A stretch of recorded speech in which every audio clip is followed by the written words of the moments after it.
యేసు రక్తమే జయం, సిలువ రక్తమే జయం. యేసు రక్తమే జయం, సిలువ రక్తమే జయం. యేసు రక్తమే జయం, సిలువ రక్తమే జయం. Amen, amen, amen.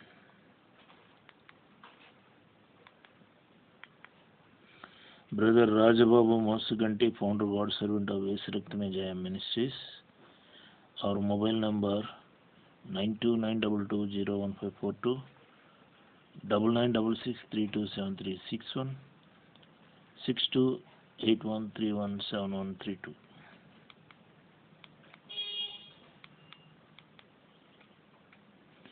Today is 31st January 2025, 11:04 AM.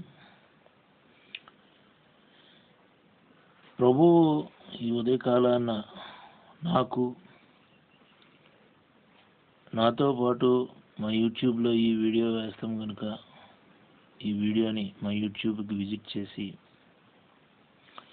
ఈ వీడియోని, ఈ వాక్యాన్ని, ఈ మాటలని వినిచున్నటువంటి వారు చూసి, ఈ వీడియోని చూసి మాటలు వినిచున్నటువంటి వారందరికీ దేవుడు ఏర్పాటు చేసిన వాక్యం నహూము గ్రంథం 3వ అధ్యాయం 4వ వచనం నుండి 7వ వచనం వరకు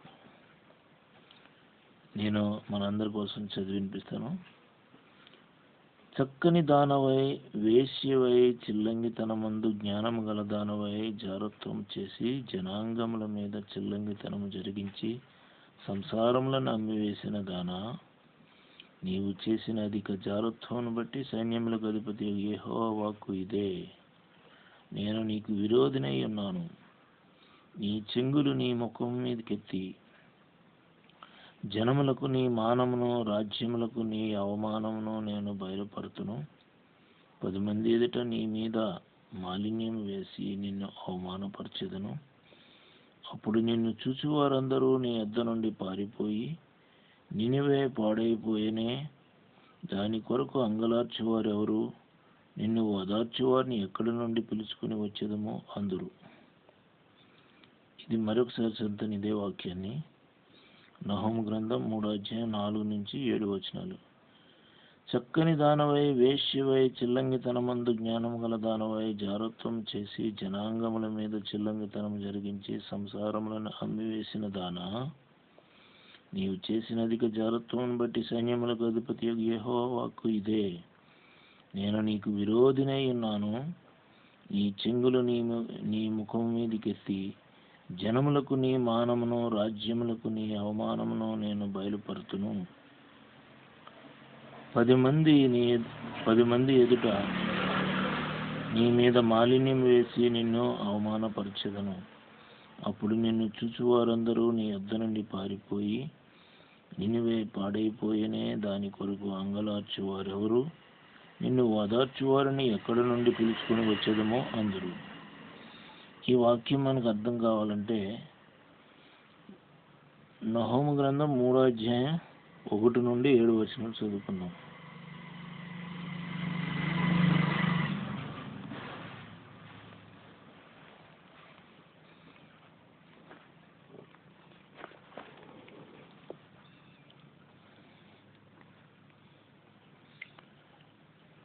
మూడో అధ్యాయం 1 నుండి 7 వచనాలు.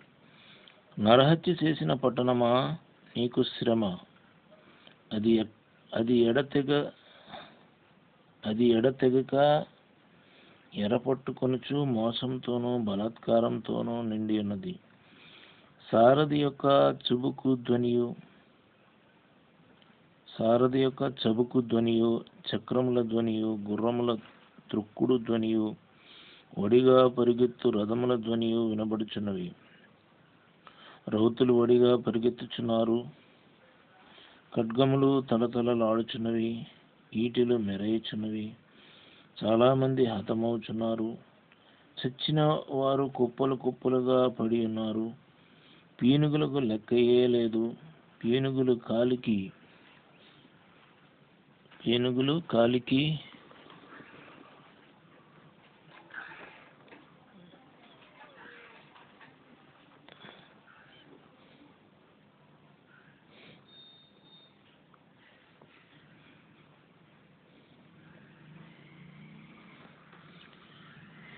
పీనుగులు కాలికి తగిలి జనులు తొట్టిల్లుచున్నారు. చక్కని దానవై వేశ్యవై చిల్లంగితనమందు జ్ఞానం గల దానవై జారోత్వం చేసి జనాంగముల మీద చిల్లంగితనం జరిగించి సంసారములను అమ్మివేసిన దానా, నీవు చేసిన అధిక జారత్వమును బట్టి సైన్యములకు అధిపతి యెహోవా వాక్కు ఇదే. నేను నీకు విరోధినై ఉన్నాను. నీ చెంగులు నీ ముఖము మీదకెత్తి జనములకు నీ మానమును, రాజ్యములకు నీ అవమానమును నేను బయలుపరుతును. 10 మంది ఎదుట నీ మీద మాలిన్యం వేసి నిన్ను అవమానపరచెదను. అప్పుడు నిన్ను చూచువారందరూ నీ యొద్ద నుండి పారిపోయి, నినువే పాడైపోయినే దాని కొరకు అంగలార్చువారెవరు, నిన్ను ఓదార్చువారిని ఎక్కడి నుండి పిలుచుకుని వచ్చేదమో అందరూ. ఈ వాక్యం చదివిన తర్వాత నాకు అర్థమైంది ఏంటంటే, నినివే పట్టణం అనేది పాత నిబంధన గ్రంథంలో నహూము ప్రవక్త రాసినటువంటి ఈ పుస్తకంలో నినివే పట్టణాన్ని గురించి ఈ విధంగా చెప్పబడింది. అంటే నినివే యొక్క చెడుతనము దేవుని సన్నిధికి చేరిందనమాట. ఇంత ఘోరంగా నినివే యొక్క చెడుతనం ఉంది. సో ఆ పూర్వ రోజుల్లో బిఫోర్ క్రైస్ట్ నినివే పట్టణం ఆ విధంగా ఉంటే, ఆ పట్టణానికి దేవునికి ఏమైనా సంబంధమా ఉందా అంటే ఏమీ లేదు. ఎందుకంటే ఆ పట్టణం ఇజ్రాయెల్ దేశానికి చాలా దూరంలో ఉంది. కానీ నినివే పట్టణానికి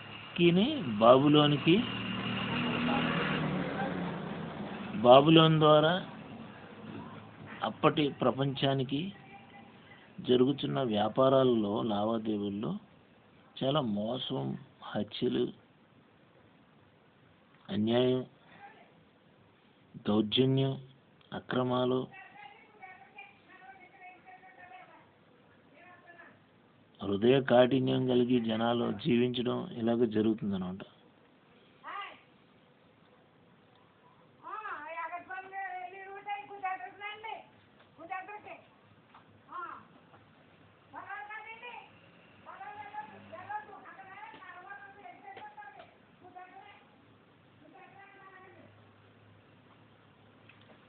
ఆ రోడ్డు మీద మాటలు వీడియోలోకి వచ్చేసినాయి. ఇప్పుడు నేను ఎడిట్ చేసి తీయాలంటే ఎడిటింగ్ రాదు నాకు. వీడియో ఏం చేయాలి? సో ఈ వీడియో చూస్తూ వినుచున్నటువంటి మా యూట్యూబ్ విజిటర్స్కి దయచేసి take it easy, think in a positive aspect. ఎందుకంటే రోడ్ సైడ్ ఉన్న మా ఇల్లు, ఈ వీడియో ఎడిటింగ్ రాదు నాకు. అందుకే ఈ ఇంత పీస్ నేను కట్ చేసి తీయడం ఎలాగో తెలీదు. సరే, ఎవరన్నా ఎడిటింగ్ చేద్దామంటే ఎవరు నమ్మాలో అర్థం కావట్లేదు. నా వీడియోస్ ఎవరు నమ్ముతుంటే వాళ్ళే జీ దొబ్బేసి వదిలేస్తున్నారు. జీ అంటే కొంచెం భూతి పదంగా ఉంటుందని మరి గ్రాంధికంగా అది పదం. ఇప్పుడు బైబిల్ దగ్గర పెట్టుకుని ఎలా వాడగలను. అందుకే కొంచెం ఇంగ్లీష్ లెటర్ జీ ఉపయోగించి దాని భావం వచ్చేలాగా చెప్తున్నాను. ఎంతైనా బాధ ఉంటుంది కదా మరి. నన్ను చాలా వేధించేశారు అన్ని రకాలుగా. ఎవరైతే నన్ను అర్థం చేసుకుంటారు అనుకున్నానో వాళ్ళే నన్ను బాగా దారుణంగా వేధించారు. అది పరిస్థితి. సో ఇప్పుడు ఆ రోజుల్లో నినివే పట్టణం యొక్క ఘోరాతి ఘోరమైనటువంటి పరిస్థితి దేవుని సన్నిధికి చేరింది. సో ఆయన సృష్టించిన భూమిలో ఒక ప్రదేశం పాడైపోతున్నప్పుడు న్యాచురల్గా దాని ఎఫెక్ట్ మిగతా భాగాలన్నిటికీ వెళ్తుంది. మన శరీరంలో ఎక్కడన్నా క్యాన్సర్ కనుమ ఉన్నదనుకోండి, క్యాన్సర్ కనుమే కదలే, అదే పోతుందిలే, అదే నయమవుతుందిలే అనుకుంటే కొన్ని రోజులకి అది బియాండ్ కంట్రోల్ అయిపోద్ది. బియాండ్ కంట్రోల్ అయిపోతున్నప్పుడు ట్రీట్మెంట్ అవసరం. ట్రీట్మెంట్ కనుక ఇవ్వకపోతే ఏమైపోతుంది? మొత్తం స్ప్రెడ్ అయిపోతుంది బాడీ అంతా. అప్పుడు బాడీ కాస్త డెడ్ బాడీ అయిపోతుంది. సో దేవుడు కూడా ఆ నినివే పట్టణం ద్వారా ప్రపంచం పాడైపోకూడదు, ముఖ్యంగా దగ్గరలో ఉన్న ఇజ్రాయెల్ కంట్రీ పాడైపోకూడదు. సో అని చెప్పి నినివే పట్టణానికి ప్రవక్తలను పంపించి దాన్ని ట్రీట్మెంట్, ఆ పట్టణాన్ని మంచిగా చేయడం కోసం దేవుడు ఆలోచిస్తూ ఉన్నప్పుడు ఈ నహూము ప్రవక్త ద్వారా చెప్పించాడు అనమాట. నినివే యొక్క చెడుతనం. చక్కని దానవై, వేశ్యవై, చిల్లంగితనమందు జ్ఞానము గల దానవై, జారత్వం చేసి జనాంగముల మీద చిల్లంగితనం జరిగించి సంసారములను అమ్మివేసిన దానా.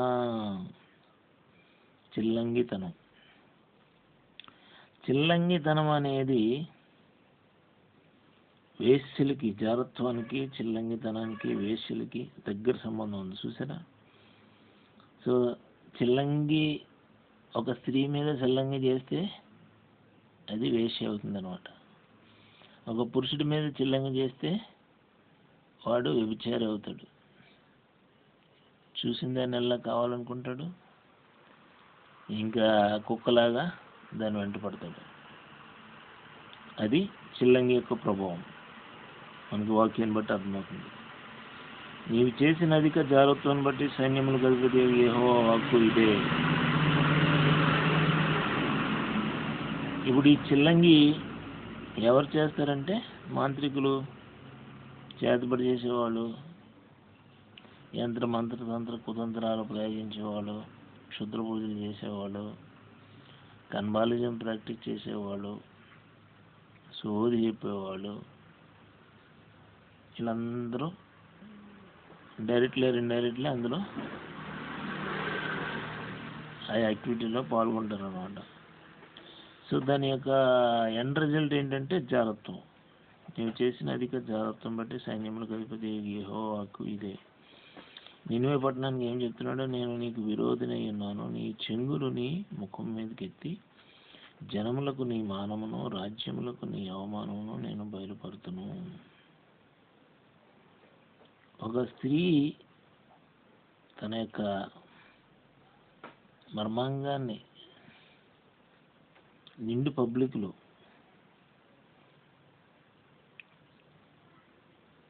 ఒక స్త్రీ యొక్క మర్మాంగం నిండు పబ్లిక్లో అందరి దృష్టిలో పడింది అనుకోండి, వివిధ కారణాల చేత,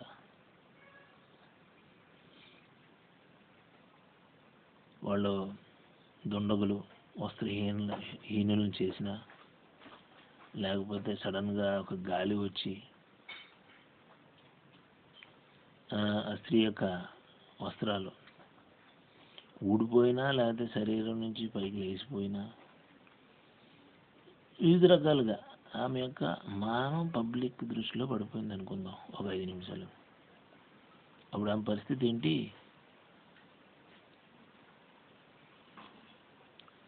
అందుకే ఇప్పుడు మోడర్న్ ఉమెన్ లెగ్గింగ్స్ అని వాడుతున్నారు. లెగ్గింగ్స్ కాళ్ళకి ఇంటర్నల్గా వారు ఫ్యాన్సీ వస్త్రాలు, ఫ్యాన్సీ దుస్తులు, మగవారు ఎలాగా బనియన్ డ్రాయర్ వేసుకుంటారో అలాగే లేడీస్ కూడా వారు లేటెస్ట్ ఇది అవేర్నెస్ వచ్చింది కాబట్టి ఫ్యాన్సీ దుస్తులు వేసుకుంటూ ఈ దుండగులు, దుష్టులు, దుర్మార్గులు, నీచుల, అసహ్యులు బారి నుండి అవమానం పడుకోకుండా కొంచెం ప్రొటెక్టివ్గా ఉండడం కోసం లెగ్గింగ్స్ వేసుకుంటున్నారు. పంజాబీ సుడీదార్ వేసుకుని లెగ్గింగ్స్ వేసుకుంటున్నారు. నాకు కొంతవరకు ఉన్న ఇన్ఫర్మేషన్ ఏంటంటే, ఉమెన్ సారీ చీర కట్టుకుంటారు కదా భారతీయ సంస్కృతి ప్రకారం, వారు కూడా ఇన్నర్ వేర్స్ వేసుకుంటున్నారు అనమాట. ఇది వరకు మరి ఓల్డ్ పీపుల్ అంత అవేర్నెస్ లేకపోవచ్చు, కానీ ఇప్పుడు modern educated women inner wear వేసుకుంటున్నారు. సో ఎందుకంటే దుర్మార్గం పెరిగిపోయింది. సో ఈ మత ఘర్షణలు, మత విద్వేషాలు అవి జరిగినప్పుడు కొంతమంది స్త్రీలని దారుణంగా అవమానించడం మన భారతదేశంలో జరిగింది. మనం చూస్తున్నాం కదా, వార్తల్లో వింటున్నాం, చూస్తున్నాం. సో నాకు ఈ వాక్యాన్ని బట్టి నేను నీకు విరోధనై ఉన్నాను, నీ చెంగులు నీ ముఖం మీదకైతే జనములకు నీ మానమును, రాజ్యములకు నీ అవమానమును నేను బయలుపడుతును. 10 మంది ఎదుట నీ మీద మాలిన్యం వేసి నిన్ను అవమానపరచుదును. నినివే మీద మాలిన్యం వేసి అవమానపరుస్తాను అన్నాడు దేవుడు. అంటే అంత చెడుతనం నినివే పట్టణం చేసింది. పట్టణం చేసిందంటే పట్టణంలో ఉన్న ప్రజలు చేశారు, అందరూ చెడిపోయారు. అప్పుడు నిన్ను చూసి వారందరూ నీ యొద్ద నుండి పారిపోయి నినివే పాడైపోయినా దాని కొరకు అంగలార్చువారు ఎవరు, నిన్ను ఓదార్చువారిని ఎక్కడి నుండి పిలుచుకుని వచ్చేదమో అందరూ. సో నినివే పట్టణాన్ని ఆశ్రయించి వ్యాపారం రీత్యా ప్రక్క దేశాలు, దూర దేశాలు అక్కడికి వచ్చి ఉన్న ప్రజలు అక్కడికి వచ్చి వ్యాపారం చేసుకున్నారు అనుకున్న వాళ్ళందరూ పారిపోతారు అనమాట. నినివే పట్టణం యొక్క చెడుతనం విస్తరించింది, దేవుని ఉగ్రతకి గురైపోయిందని. ఇప్పుడు మనలో మన మాట ఒక్క 2 నిమిషాలు మనం భారతీయులంగా మన భారతదేశం గురించి ఆలోచిద్దాం. 2 నిమిషాలు.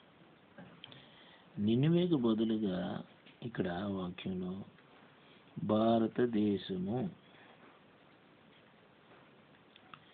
భారతదేశము అని మైండ్లో పెట్టుకుని వాక్యాన్ని చెందితే ఎలా ఉంటుంది చూడండి. భారతదేశాన్ని గురించి దేవుడు కనుక ఈ వాక్యం చెప్తే, చక్కని దానవై వేశ్యవై చిల్లంగితనమందు జ్ఞానము గల దానవై జారత్వం చేసి జనాంగముల మీద చిల్లంగితనము జరిగించి సంసారమును అమ్మిని వేసిన భారతదేశమా, నీవు చేసిన అధిక జారత్వం బట్టి సైన్యములకు అధిపతి యెహోవాకు ఇదే.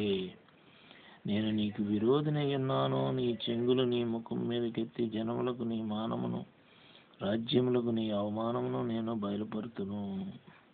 10 మంది ఎదుట నీ మీద మాలిన్యం వేసి నిన్ను అవమానపరచెదను. అప్పుడు నిన్ను చూచి వారందరూ నీ యొద్ద నుండి పారిపోయి నినివే పాడైపోయినే దాని కొరకు అంగలార్చువారెవరు. భారతదేశం పాడైపోయినే దానికోసం అంగలార్చువారెవరు.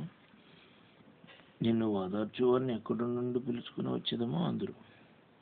సో ఈరోజు భారతదేశంలో టాలెంటెడ్ యంగ్స్టర్స్ హైయర్ ఎడ్యుకేషన్ లేదా ఫారిన్ స్టడీ నిమిత్తం అమెరికా వెళ్ళిపోయి అక్కడ సెటిల్ అయిపోతున్నారు.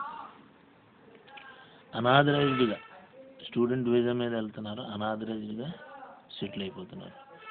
యాజ్ ఆన్ డేట్ అమెరికాలో 70 లక్షల 70,000 70 లక్షలు అని చెప్పి న్యూస్లో అన్నారు. మార్నింగే విన్నాను నేను. అది వేలో లక్షల కన్ఫ్యూజను. సో 70 లక్షల కావచ్చు, లేదంటే తెలుగువారు మాత్రమే 70,000 కావచ్చు. న్యూస్ కరెక్ట్గా నేను కన్ఫర్మ్ చేయలేకపోతున్నాను. జస్ట్ అలా విని టూకీగా విని అది ఇందులో చెప్తున్నాను. మొత్తం మీద చాలా అంటే అంత హైయెస్ట్ ఫిగరు అనాథరైజ్డ్గా ఇల్లీగల్ మైగ్రెంట్స్కి ఆ దేశంలో ఉన్న పనిషబుల్ యాక్ట్ ప్రకారం ఇప్పుడు ఆల్రెడీ మెక్సికో పక్కన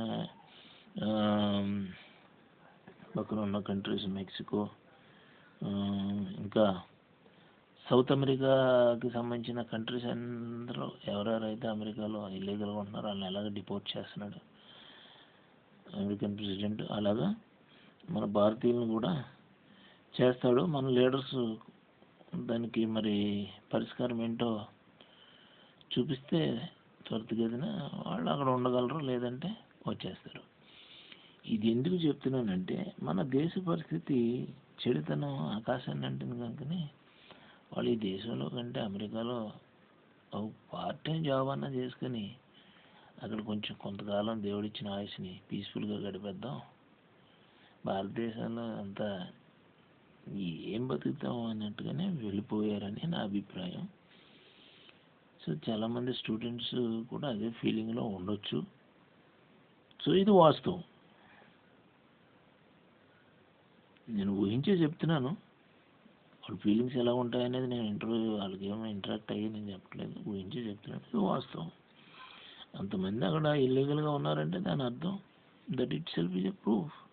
మన దేశం వాళ్ళకి హైయర్ ఎడ్యుకేషన్ చేసుకోవడానికి అనుకూలంగా లేదు, మంచి ఉద్యోగాలు చేసుకుని స్థిర నివాసం ఏర్పాటు చేసుకుని పీస్ఫుల్గా జాబ్ చేసుకోవడానికి అనుకూలం లేదు.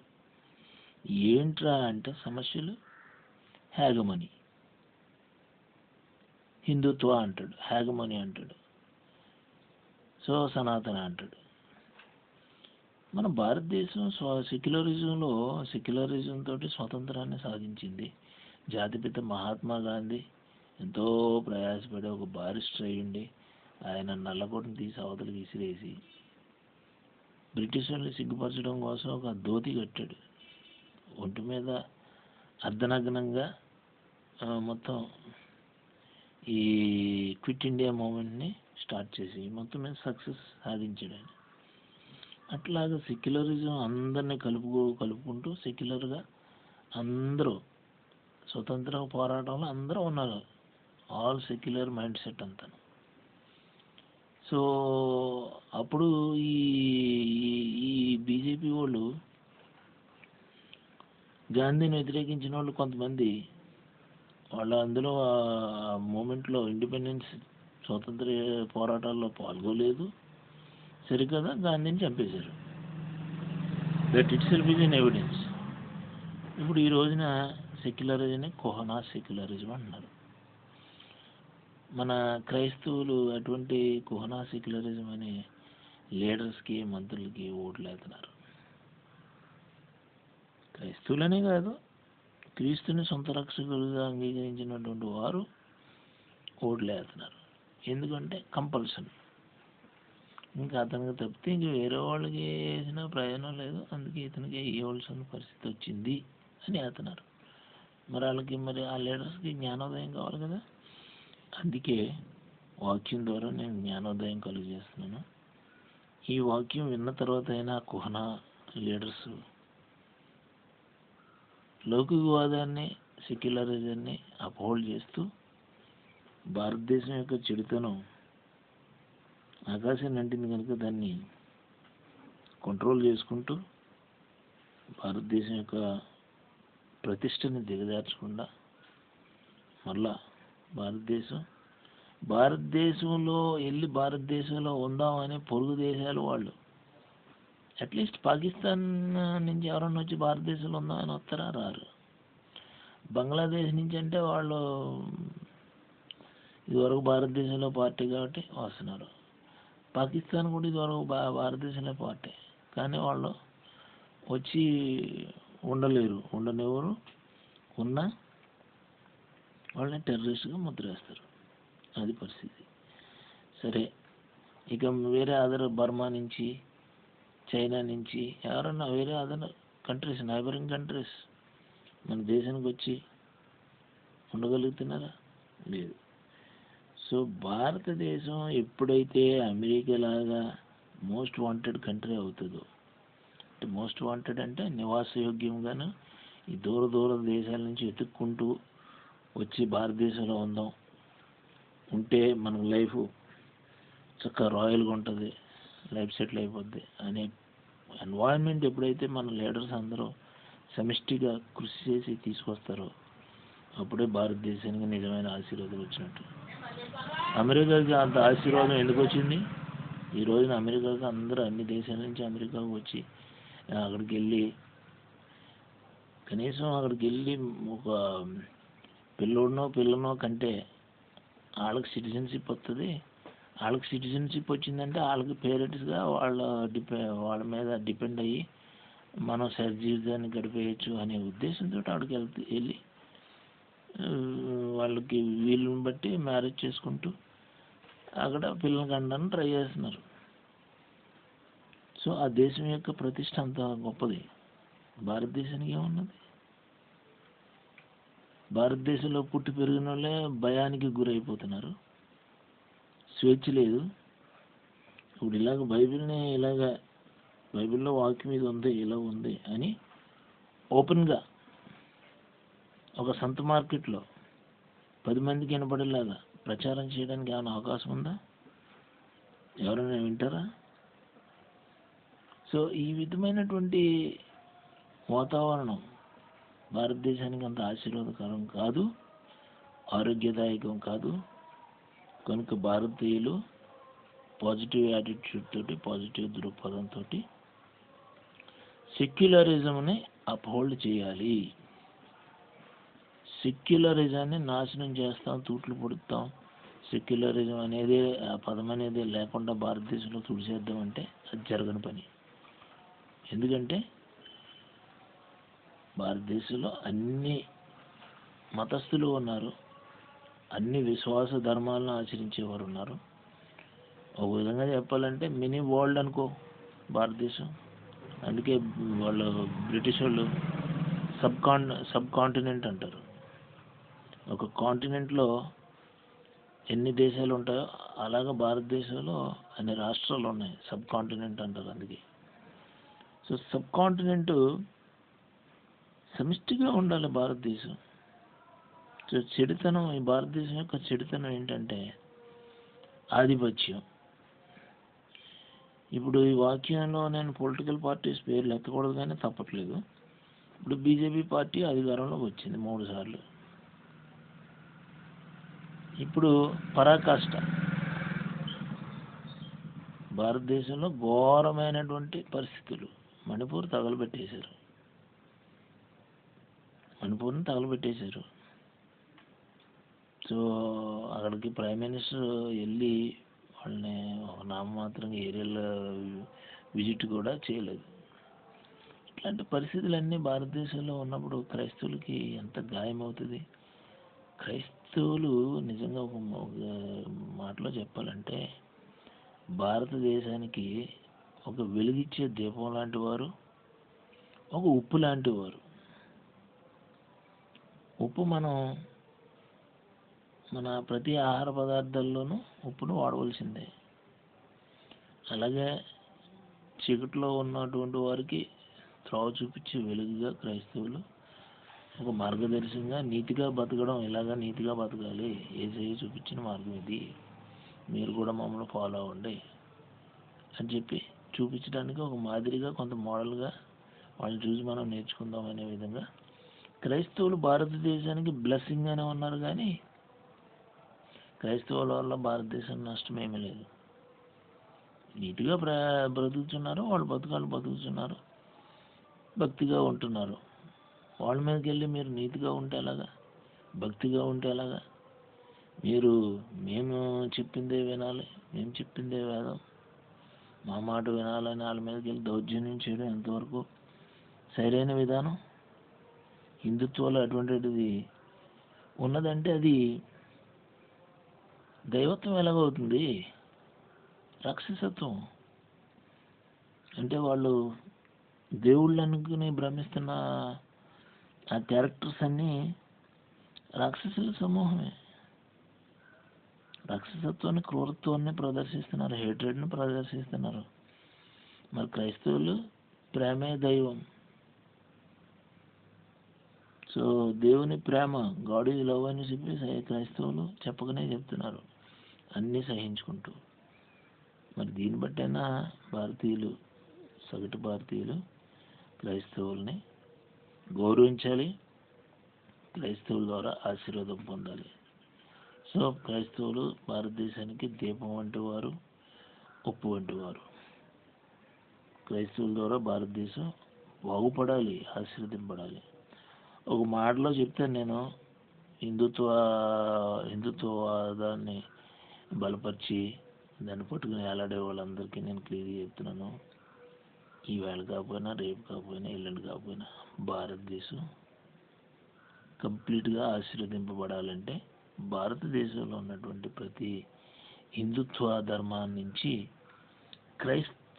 క్రీస్తుని తమ సొంత రక్షకుడిగా అంగీకరించవలసిందే.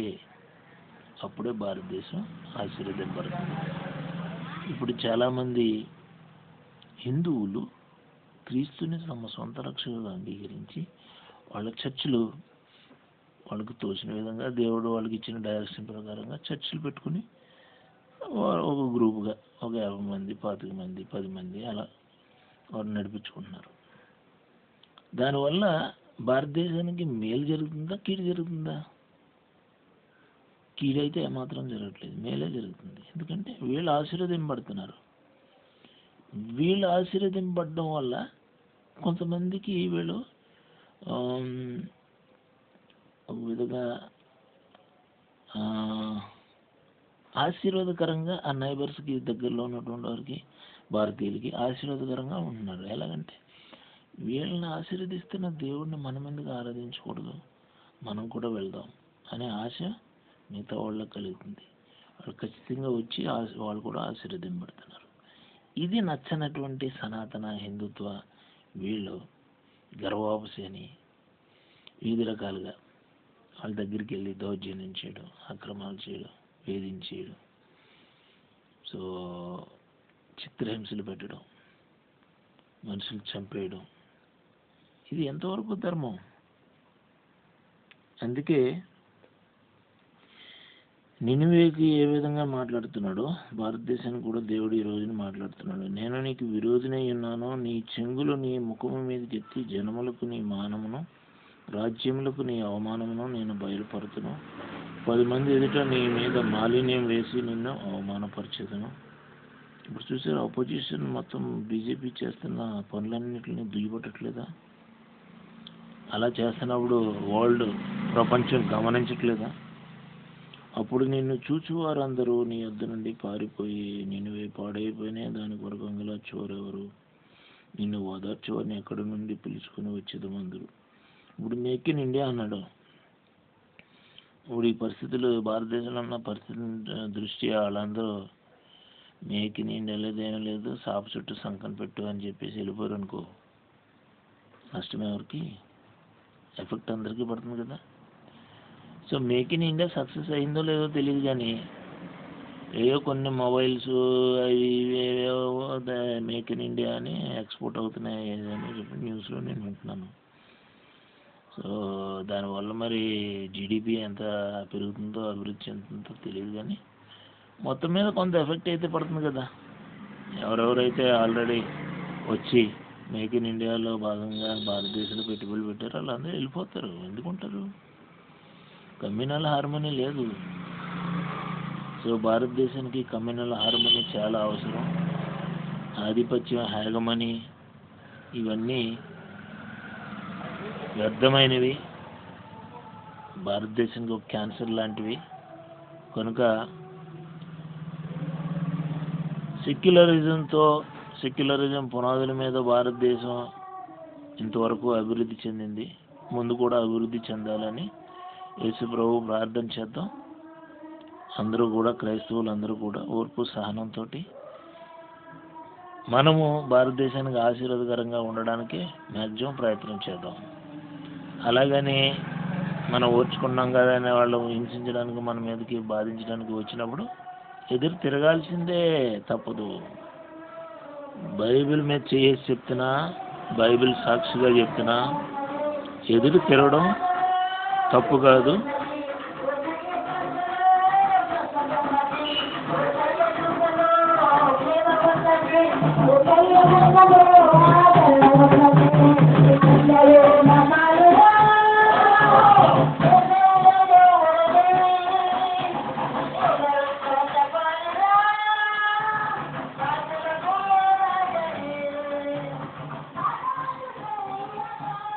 రెండు ఆటోలు వెళ్తున్నాయండి రోడ్డు మీద. అందులో ఒక కుర్రోడు పాట పాడుతున్నాడు, యేసయ్య దేవుడని అందరికీ చెప్పాలి అని.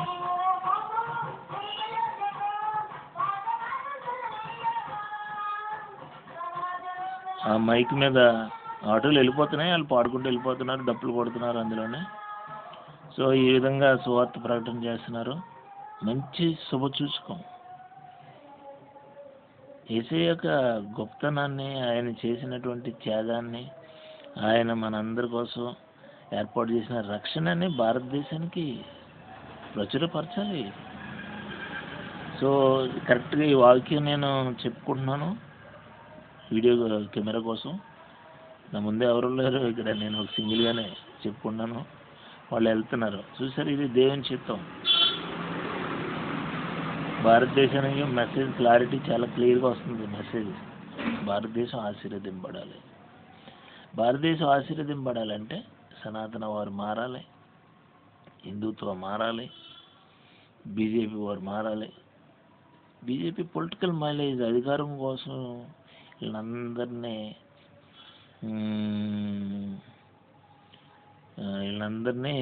పావుల కింద వాడుకోవడం అది ధర్మం కాదు. పొలిటికల్ పార్టీస్లో నీతి లేదు, బీజేపీలో నీతి అసలు లేనే లేదు. అపోజిషన్ని గౌరవించట్లేదే. అపోజిషన్ అంటే ఆ బీజేపీకి ఓటైనటువంటి వారు ప్రజలందరినీ రిప్రజెంట్ చేసే పార్టీలు ఎవరెవరు ఉన్నారో అపోజిషన్ వాళ్ళందరినీ గౌరవించడం ద్వారా ఆ బీజేపీని వ్యతిరేకించినటువంటి ప్రజలను కూడా గౌరవించడం అవుతుంది. లేకపోతే అపోజిషన్ ధిక్కరించడం, హేళన చేయడం, గేలి చేయడం అంటే ఆ మిగతా ప్రజల్ని హేళన చేయడమే, గేలి చేయడమే. సో కనుక ప్రో అండ్ యాంటీ న్యాచురల్గా ప్రతి దేశంలోనూ ఉంటారు. వీడు మనకు ప్రో కాదు అని చెప్పేసి వాడిని మనకు ఓటేయలేదని చెప్పేసి నువ్వు వివిధ రకాలుగా వేధించేసి ఆకలి చావులు వచ్చే విధంగా తీసుకొచ్చావంటే నువ్వేమి లీడరు? నువ్వు నీలాంటి పనికిమాలిన లీడర్ భారతదేశానికి అవసరం లేదు. ఒక క్రైస్తవుడుగా నేను నా అభిప్రాయాన్ని నేను వ్యక్తపరుస్తున్నాను. ఓటు వేసాను కనుక, ఓటు హక్కు నాకు ఉంది కనుక. సో కనుక ఈ చీప్ టాక్టిక్స్ అన్నీ ఈ బీజేపీ వాళ్ళు, ఈ ప్రో హిందుత్వ వాళ్ళు, సనాతన వాళ్ళు మానుకోవాలని ఒక క్రైస్తవుడుగా, ఒక ఎవెంజలిస్ట్గా, ఒక బిలీవర్గా, సో త్వరలో ఒక చర్చి చర్చిని నడిపించుకునే పాస్టర్గా నేను కోరుతున్నాను. సో క్రైస్తవులు మా యూట్యూబ్ ఛానల్కి వచ్చి మా వీడియోని చూస్తూ వింటూ ఉన్నటువంటి ప్రతి ఒక్కరికి నేను రిక్వెస్ట్ చేసేది ఏంటంటే భారతదేశం గురించి ప్రార్థన చేద్దాం. భారతదేశం ఆశీర్వదింపబడాలి. ఈ భారతదేశానికి క్యాన్సర్ లాగా ఉన్నటువంటి ఈ మతతత్వ పార్టీల నుంచి విముక్తి కలగాలి. భారతదేశంలో సెక్యులరిజం అప్హోల్డ్ కావాలి. నేను క్రైస్తవుడిని అని చెప్పి అందరూ క్రైస్తవులుగా మారిపోండి ఇమ్మీడియట్గానని చెప్పేసి అన్నదరాన్ని మారుతారా? వాళ్ళంతటాలో తెలుసుకుని వాళ్ళంతటా వాళ్ళు మారాలి. ప్రభు కూడా కోరుకునేది అదే. రోబోట్లాగా మనుషులు చేయలేదు, ఫ్రీడమ్ తోటి చేశాడు. అందరికీ ఫ్రీడమ్ ఇచ్చాడు. మంచి చెడుల్ని ఎన్నుకునే విచక్షణ జ్ఞానం ఇచ్చాడు. మంచిని ఎన్నుకుంటే మంచిగా ఉంటావు, చెడుని ఎన్నుకుంటే పాడైపోతావు, నాశనం అయిపోతావు. యేసు ప్రభువుని రక్షకుడిగా అంగీకరిస్తే రక్షింపబడతావు, పరలోకానికి వెళ్తావు. లేదంటే ఈ ఉన్న పరిస్థితి చాలు నరకానికి పోవడానికి. దానికి మళ్ళీ స్పెషల్గా క్వాలిఫికేషన్స్, స్పెషల్ సాధనాలు ఏమీ అవసరం లేదు. కనుక క్రైస్తవులు కానటువంటి వారు యేసు ప్రభువుని సొంత రక్షకుడిగా అంగీకరించని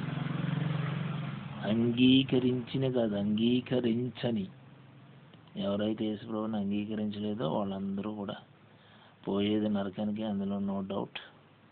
కానీ చనిపోయే వరకు, తుది శ్వాస వరకు ప్రభు కోసం నమ్మకంగా ఉన్న వాళ్ళే పరలోకానికి వెళ్తారు.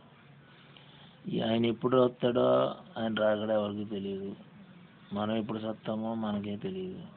కనుక ప్రతి నిమిషం, ప్రతి దినం, ప్రతి గంట దేవుని కోసం నిలబడి పరిశుద్ధంగా, ఆయన కోరుకునే విధంగా పరిశుద్ధంగా, మ్యాక్సిమం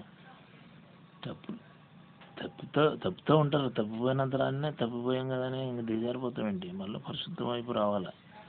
బ్యాక్ స్లైడ్ అవుతారు. బ్యాక్ స్లైడ్ అయినంతరాన్నే ఇంక మళ్ళీ దిగిపోతామా, డౌన్ అయిపోతామా? డౌన్ఫాల్ కాకూడదు, మళ్ళీ ప్రభు దగ్గర రావాలి. సో అందుకే మన భారతదేశాన్ని అంతటినీ దేవుడు ఆశీర్వదించాలి. శాంతి సమాధానంతో దేశం బాగుపడాలని ఈ మతతత్వ పార్టీలు, శక్తులు భారతదేశాన్ని పట్టి పీడించకూడదని ప్రార్థన చేద్దాం. దేవుడి వాక్యాన్ని మనందరికీ ఆశీర్వాదకరంగాను, దేవునికి మహిమకరంగా చేసి మనందరినీ ఆయన చిత్త ప్రకారంగా సమృద్ధిగా దీవించి ఆశీర్వదించును గాక. ఆమేన్. యేసు రక్తమే జయం, శిలువ రక్తమే జయం. యేసు రక్తమే జయం, శిలువ రక్తమే జయం. యేసు రక్తమే జయం, శిలువ రక్తమే జయం. ఆమేన్, ఆమేన్, ఆమేన్. ఈ వీడియోలో నా ఫేస్ చూపించలేదండి, కానీ నా ఫోటో ఒకటి పెడతాను.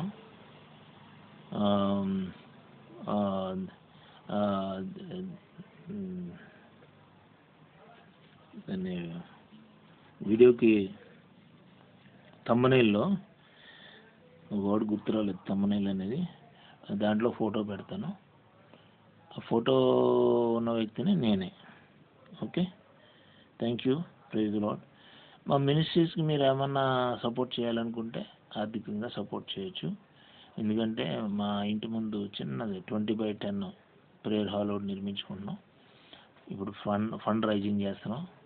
దేవుడు చూపించిన ప్లేసెస్కి వెళ్ళి అక్కడ మేము వారిని ఆ ప్లేస్లో కొంతమందిని రిక్వెస్ట్ చేస్తున్నాం, ఇలా చర్చ్ నిర్మించుకుంటున్నామండి, మరి మీరు సపోర్ట్ చేయండి అని చెప్పి, దేవుని ప్రేమను బట్టి ప్రేరేపణ బట్టి సపోర్ట్ చేయండి అని రిక్వెస్ట్ చేస్తున్నాం. సువార్త పత్రికలు ఇస్తున్నాం, ప్రార్థన చేస్తున్నాం, బైబిల్ కావాల్సిన వారికి బైబిల్ ఇస్తున్నాం, డొనేషన్ తీసుకుని బైబిల్ ఇస్తున్నాం. సో మా సేవ, మా పరిచర్యలు, మా సేవ దేవునికి మహిమకరంగాను అనేక మందికి ఆశీర్వాదకరంగా ఉండాలని ప్రార్థించండి. సో మా చర్చి నిర్మాణం నిమిత్తం మీకు తోసిన కానుక ఇవ్వడానికి ప్రయత్నం చేయండి. మా యూపీఐ నెంబరు, మీ ఫోన్పేలోకి వెళ్ళి యూపీఐ నెంబర్ అని ఉంటుంది, యూపీఐ నెంబరు యూపీఐ ఐడి అని ఉంటుంది. అందులో యూపీఐ నెంబరు 4268